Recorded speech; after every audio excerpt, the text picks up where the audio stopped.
Živijo, jaz sem Boštjan. Mi si prizadevamo znanje na področju terapije in aktivnosti s pomočjo živali predati naprej.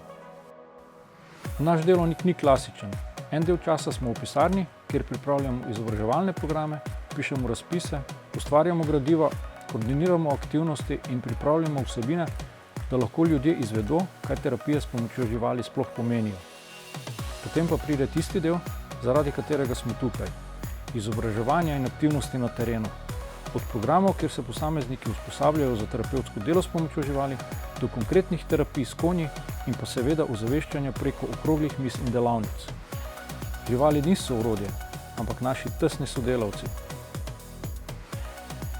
Včasih nastopi trenutek, ko človek ne ve več, kako pristopiti. Žival pa tisto nekaj naredi brez ene same besede. Najbolj me motivirajo odzivi, ko nekdo pove, kaj je doživel v družbi živali, ali pa ko vidim tisto njihovo hvaležnost. To mi da vedeti, da to, kar gradimo, ljudje potrebujejo in si želijo. Moje delo je morda nevidno, a zelo pomembno, saj daje živalim in ljudem priložnost, da se spoznajo in med sabo sodelujejo.